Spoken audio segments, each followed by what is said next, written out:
Alright, so today I wanted to show you some of my ball pythons, pretty much the cream of the crop that I have here in my collection. I've been keeping and breeding ball pythons for about 5 years, and this year I actually bought into a project. I wanted to show you that one. That's actually a banana inchy clown. That thing is screaming. I think I actually paid $1,500 for that snake, but let me tell you, it's definitely worth it. I'm breeding it to some females this year, and I wanted to show you how it's kind of growing and maturing. It's probably about 6 months since I've showed you that snake, and it's got some pretty decent weight on it. Looks really awesome. Another one I really wanted to show you is my dinker project. I just kind of hatched out this random snake with some really interesting colors and patterns. I don't really know what it is, and this year it looks like I should be able to actually breed that in the fall. I'm pretty excited about that project, and I kind of wanted to just pull some random stuff. I have some snakes that are almost 2 years old that I hatched out a couple years ago that are pretty close up to size. I think I probably won't be able to breed them this year. They're kind of on the edge, some of these females. Some of the males I can definitely breed,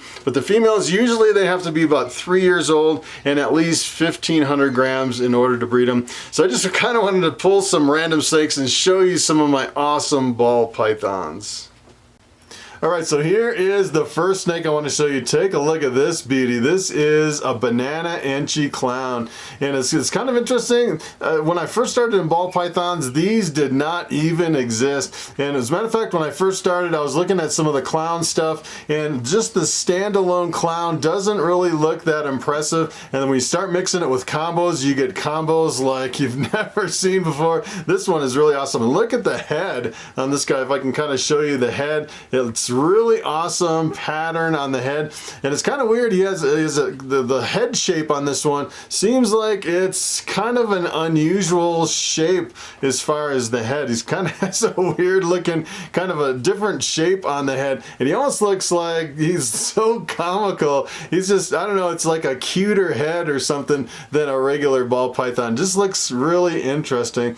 And the funny thing about banana is usually if you just have a straight banana, this is got the banana in it, but it also has the inchy and the clown, and there's something about the inchy and the clown that reduces the freckling on the banana. You can see just a couple little spots here and there, and that is from the banana mutation. And if you didn't have the inchy and clown, essentially at this age it would be completely covered with all these little tiny specks, and you can see on this one there's hardly any. It's like the clown and the inchy are reducing the speckles on this one. I just thought it was really interesting, and look at how big he is. He's really getting some really good weight to him. He's definitely a breeder size now, and usually, you know, I'll start my males breeding about 400 grams. Most people will say 500 is the limit, but it's, you know, about halfway through the season they get to about 500 or 600 grams as they continue to feed. Hopefully they'll actually, usually the smaller snakes will feed really well, especially if they're 400 grams,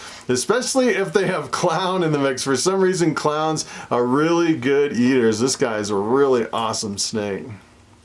So here's my dinker project. As a matter of fact, a lot of people have been asking. I remember when I first hatched this out, I was like, is this a really, you know, it could be a really expensive brand new morph that I've never seen before. As a matter of fact, I've seen quite a few morphs that actually look exactly like this. I've seen the Rio, which is a super Arroyo. I've also seen a mahogany with the same kind of a pattern. I've seen quite a few different combos or just single genes that kind of have the same kind of a pattern. And if you notice, when I first hatched it out, it was funny. She kind of, this is a female, and she kind of peeked her head out of the egg, and I thought, oh, that is a normal ball python just from the head. And then when she came out, I noticed the patterns on the side. Look at the pattern on the side. It is really unusual. And this one is probably het pied because it came from my Coral Glow 100% het pied. So I'm thinking it's het pied. If you actually look at the belly tracks on this one, you can kind of see it kind of has the het pied markers right down the tail. This girl's starting to take off here, and she's, I'd say she's almost big enough to breed. She is a runner now, but I think I'm going to wait one more year before I breed her, get a little bit more weight on her. I'm not sure exactly what I'm going to breed back to this girl. Probably like a single gene or something where I don't get a lot of combos, hoping to actually get more of these really unusual unusual patterns.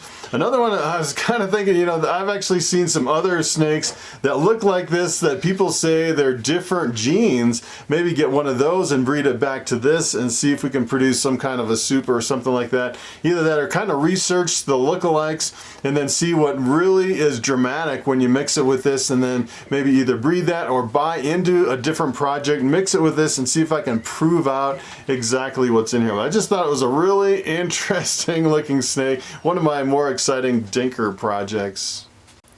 So here's another project I'm really excited about. This is my Lemon Blast, which is a pastel pinstripe, and it also has the scaleless head. I'm really excited about producing my very first all completely scaleless ball pythons. And if you take a look at this one, it has a really high expression scaleless head. The scales missing on top of the head shows you that it is a scaleless head. You breed two of them together and you get a completely scaleless ball python with no scales on the entire snake. And I was really excited to get into the project. And the funny thing is the more people produce this completely scaleless, I'm finding it's really difficult to see which genes are in the completely scaleless, because it's I don't know if you, I actually did a video on the completely scaleless ball python, and it's really difficult. It's almost like completely starting over as far as determining what genes are in your snake when it comes to a completely scaleless, because it looks so different than a snake with scales. It's pretty interesting.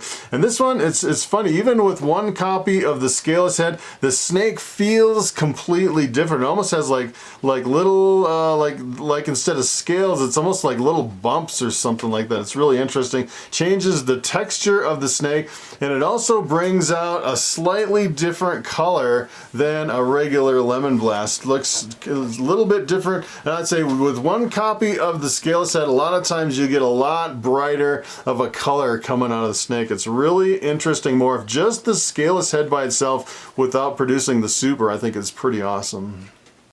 Alright, so take a look at this snake. This has to be one of my favorite snakes in my entire collection. This is a bamboo calico. This is actually one of Bobby's babies.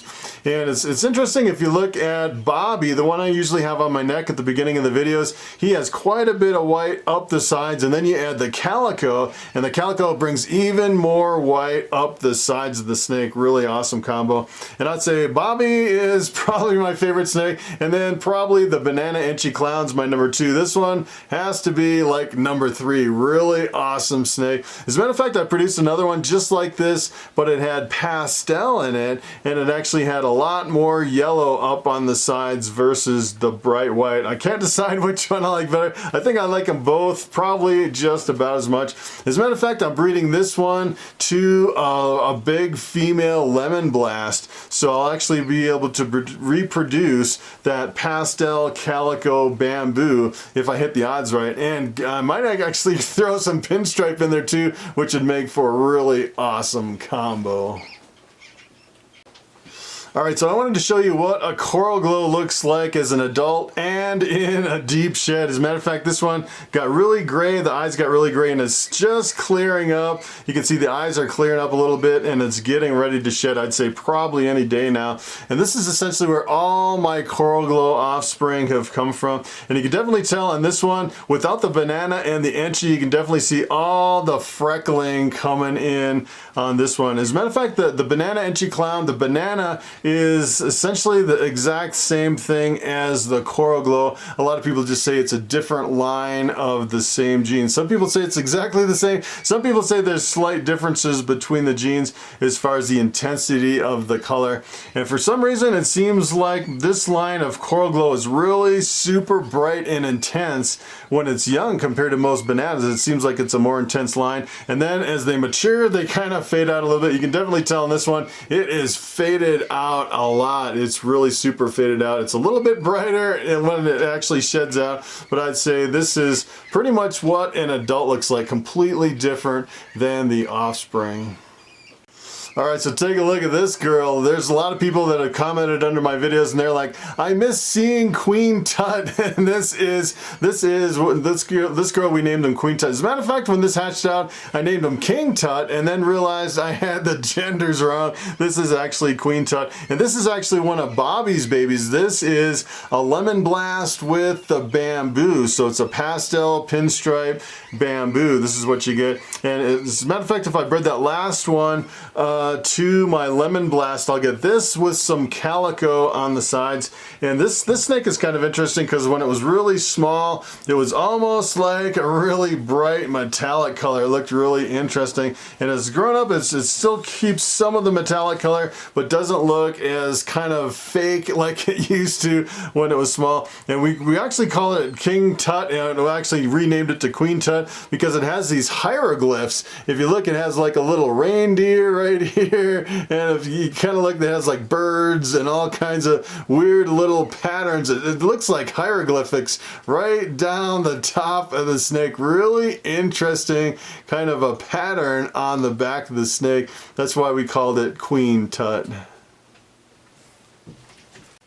All right, so take a look at this snake. This is one of my most anticipated projects that I have in my collection. And at first glance, it doesn't really look like much. It almost looks like a normal, classic, wild type ball python. It is a sleeper project for sure. This is actually one of my triple hets. This is het for albino, pied, and clowns. So if I bred two of these together, I'll get albinos and pieds and clowns, and albino pieds and albino clowns and albino pied clowns and clown pieds. I'll get all those out of this. I'll also get some normals that are possible with single, double, or triple heads. It'll be kind of tricky with the normals that come out of these, and it's kind of an interesting project. I actually have 3 females and 1 male that I held back, so it'll be, you know, it's kind of a race to see which female is actually big enough to breed. These I just hatched out this spring, so they're really not that far along. I'd say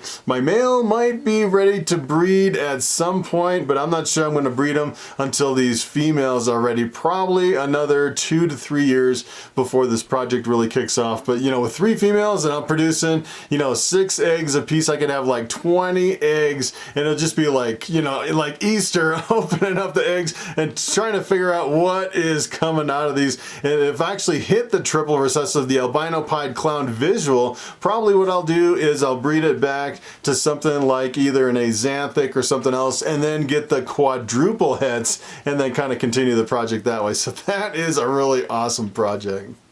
All right, so here is the last snake that I wanted to show you. This is one of the blue-eyed leucistics that I produced last year. Look at how beautiful that snake is.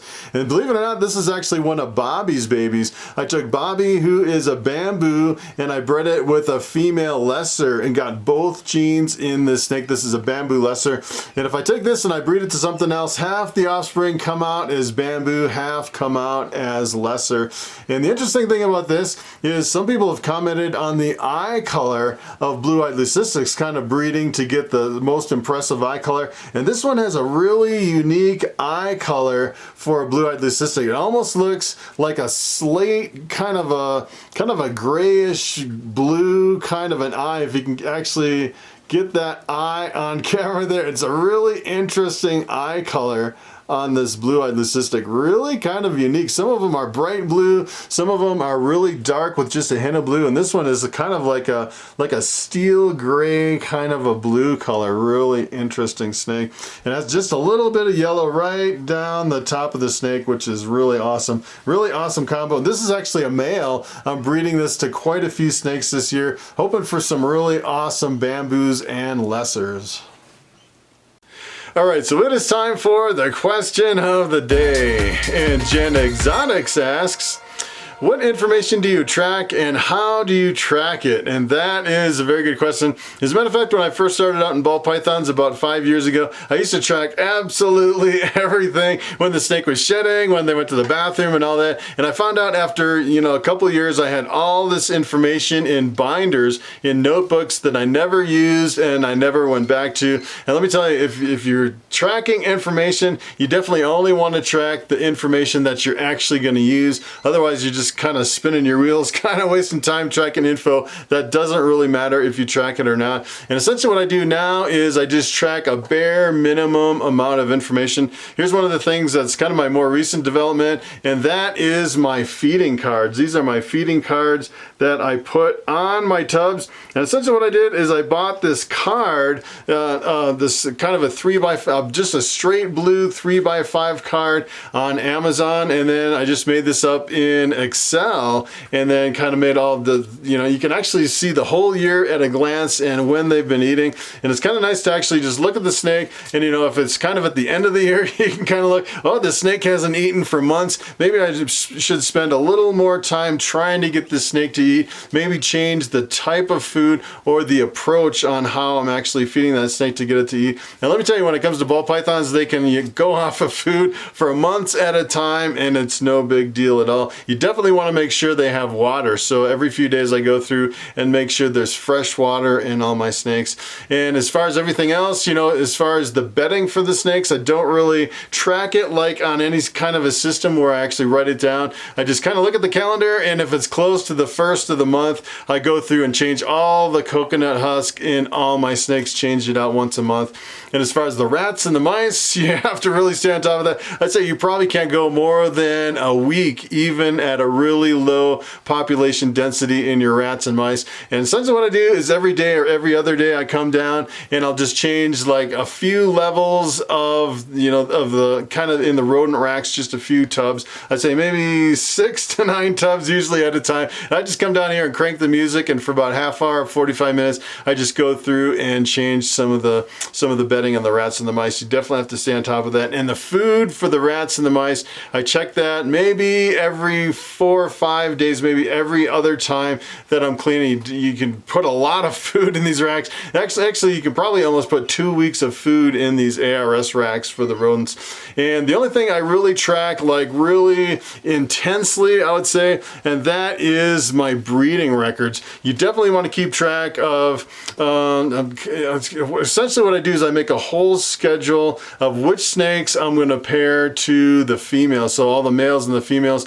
And keep in mind, you can actually pair up 1 male to up to 3 females usually. So I have this big spreadsheet of all the males and the females. So I kind of have, print it by month, and I pair up all my snakes at the beginning of the month, and then I kind of give them a break for the rest of the month. And then at the following month, I just make another copy of my breeding schedule and breed for like a week or a week and a half and rotate all the males through, and then give them a break for the rest of the month. And I just make several pages and go several months, usually like 4 or 5 months until I stop breeding. And then it gets a little bit complicated, because when they start laying eggs, you have to pay a lot more attention to the date laid and the hatch date, and you have to go through all your females. Usually what I do is like at least once a day, I check all my females now, and as soon as they start laying eggs, I'll go through twice a day and make sure I catch those eggs shortly after they lay them and set them up in the incubator, and really track that stuff. Because if you get a really unusual snake, you definitely want to know which parents that it came from.